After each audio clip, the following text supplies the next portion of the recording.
Dobar dan i dobrodošli na Cinemetar. Ja sam Švojte Pavle i danas gledamo Crnu Zoricu. Crna Zorica je horor komedija koja prati ukletu devojku koja na sve načine pokušava da skine kletvu sa sebe. Od horor komedije uspeva samo drugo i ne bi ga baš nazvao dobrim filmom, ali definitivno je film. Znate na šta mislim, nema smisla, ali ponekad je i smešan, isključiš mozak i uživaš u njemu. Sada kada sam 2 puta opsao pre prve minute, mogu vam reći da pritisnite subscribe, ogromna većina nije kliknula to dugme, a ako stignemo do brojke od 1000, do kraja godine radit ću video ili o srpskom filmu ili o paradi, vaš izbor, hoćete li da me emotivno osakatite ili ne. Mapsovaću i 3. put, idemo na film. Film počinje legendom. Nesreća se desila poznatoj porodici u selu u kom sve žene imaju brkove. Ovo je neka stara srpska metafora koju ja ne razumem, jel tako? Ne, stvarno imaju brkove. Nesreća koja se dogodila osim tupog brijača jeste devojka koja se rodila bez brkova. 4 veka kasnije crna dama šeta selom noć pred zadušnice. Grobar je primeti misleći da je duh, ali mu devojka priđe i pita ga gde je Pavlov grob. Pavle je dečak koji se udavio pre 20 godina, a njegovo telo je pronađeno juče i sahranjeno. Znaš, a reka ga je izbacila pre 2 dana na ono isto mesto odakle je nestao. A jesi ti video telo?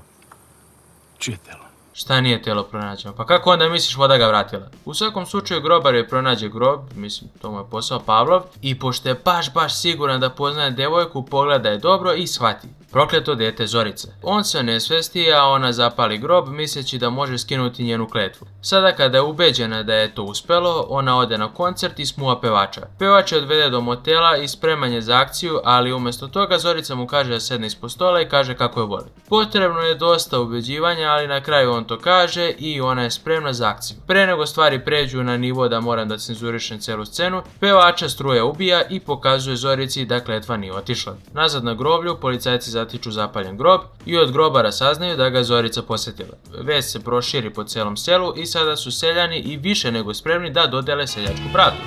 To jest, pucaj, dovoljno smo daleko od grada da neće saznati za ovo. 2 policajca tamo pokušavaju da smire situaciju, ali Pavlova majka dolazi i neće ni da čuje za milost što se tiče Zorice. Em je ubila sina, em je grob zapalila. Tako da je ona ta koja započinje potragu. Dok se to dešava, Žika, stariji policajac iz sela, ostaje, dok Mane, mlađi policajac iz Beograda, kom nije baš jasno šta se dešava, ide do motela da istraži misterioznu smrt pevača. Na putu do tamo Mane udara Zoricu koja izgleda da se bacila pred auto. Stavljaju kola i ide da istraži slučaj. Vlasnik motela i Mane se vraćaju posle istrage, tokom vožnje Zorica se budi i ljuti na Maneta jer je nije ubio.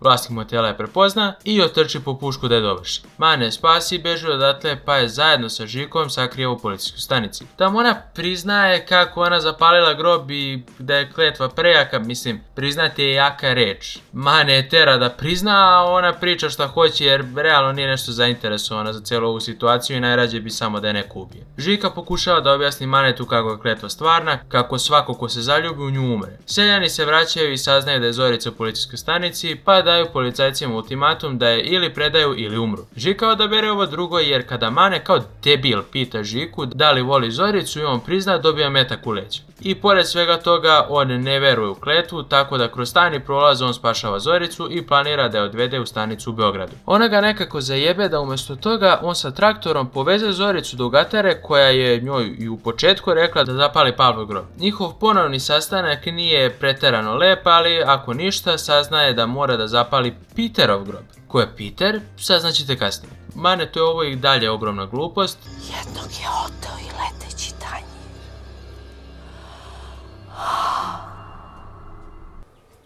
Nemoj meni to pričati, jasno? Tako da želi sve da ih pohapsi, ali one ga obe napadnu, Zorica pobegne na traktoru, a Mane juri na Tomosu. Na kraju je stigne jer nije preterano teško stići traktor, ali ona mu i dalje govori kako je ovo previše za njega i da je samo pusti. Mane, recite sa mnom deco, ne veruje u sve ovo, tako da je kaže da je voli i udari glavom. Ako ništa živ je jer je nosio kacigu, pa umjesto pećine do koje je Zorica htjela da stigne, ona ga vodi do bolnice. Doktor je tamo zaustavi, kada se probudi Mane, sazna i zašto. On nije prvi ljubavnik Zorice koji je preživeo, mada je jedini koji i dalje pri svijesti. Max je ovdje također. Sada ovo je jako glupo, reći ću vam zašto. Zorica je u jednom trenutku prodavala krofne. Max je bio na plaži i počeo da je zavodi.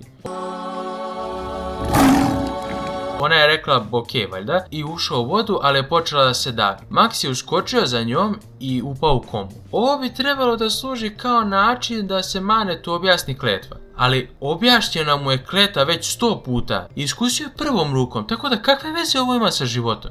Dobro, nema veze. Zorica i Mane beže jer im se seljaci približavaju i ona dolazi do pećine. Tamo vidimo skelet Petera koji je tražio drevne tekstove u toj pećini. Umjesto toga naišao je na Zoricu koja je bila vezana tamo jer je seljacima dosadila. On ju je spasio i zbog toga dobio stenu, ali ako ništa, sada kada ga zapali, bit će sigurno.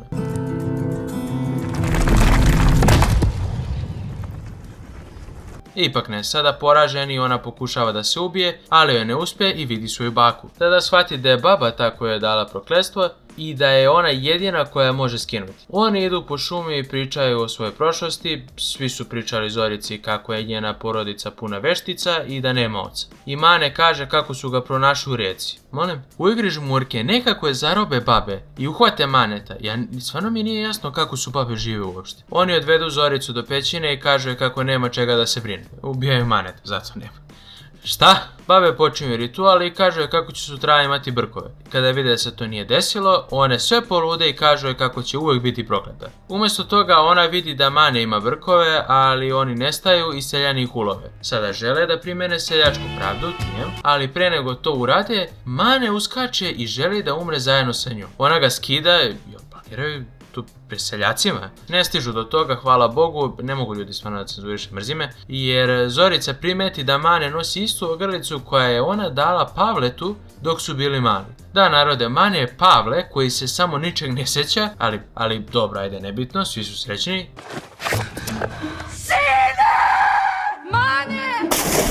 Ipak ne, Pavle pada u vodu i misle svi da je umro, ali već jednom je pao i sve je bilo okej, ne vidim zašto sad ne bi bilo. Svi su srećni, kletva je izgleda skinuta jer, eto, doveli su pala vešticama, valjda, i sve se završava svadbom. Kako to uopšte ima smisla? Čekaj.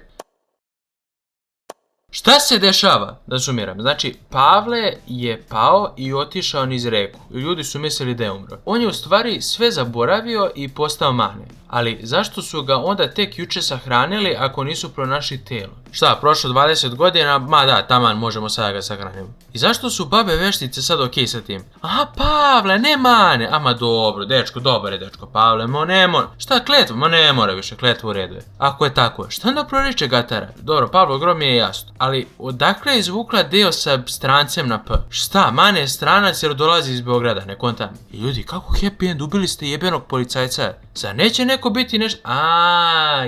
Film, jeste, zaboravio sam. Kao što sam i nagovestio u početku, dosta stvari ovdje samo nema smisla, prosto i jednostavno. Negdje kaže horror komedija, negdje samo crna komedija, definitivno bi ga prestrpao u taj koš, kao drugi, i mogu definitivno reći da sam se i nasmeo na neke fore, kao činjenicu da dok beže, Zorica i Mane samo idu sve gorim i gorim transportom. Prvo kolima, pa traktorom, pa motorom, pa magarcem i na kraju samo idu peške. Nažalost, sem zbunjujućih scena, postoje i samo loše, to jest one koje nisu morale uopšte da postoje. Ne vidim poentu Maxa, na primjer, kao lika i cijele scene u bolnici. Kraj sam po sebi je jako čudan i iskreno mislio sam da ja samo ne kapiram reference. I moguće da ne kapiram. Ali kako sam gledao intervjue vezane za film, dosta sam siguran da je sve samo izmišljeno. Na šta mislim? Mislio sam da su brkate babe i prokletstva i prave ljubavi i sve to deo nekih seoskih sujeverja koje ako znam mogu da povežem sa dešavanjima filma. Ne, pisac je sam rekao da je svu mitologiju samo izmislio. A stvarno nemam starosrpsku mitologiju Gorana Mojsina, pa vam ne mogu objasniti šta je ovo. Mislim, mogu da vam objasnim šta je ovo trebalo da bude. Trebalo je da bude priča o kletvama, babi s brkovima i ljubav da je fokus, ali umjesto toga samo jebi ga film o kom ne bi trebalo previše da se razmišlja. Sporedni likovi su svi okej jer prate taj neki format koji im priliči, plus su dobri glumci, pa to ide kako treba. Zorica i Mane su baš previše. Zorica je donekle razumljivo opsednuta time da hoće da skine kletvu ili da se ubije, zavisi od toga šta zna ili ne zna, ali te promjene se dešavaju 4-5 puta tokom filma, tako da je previše za mene lično. A Mane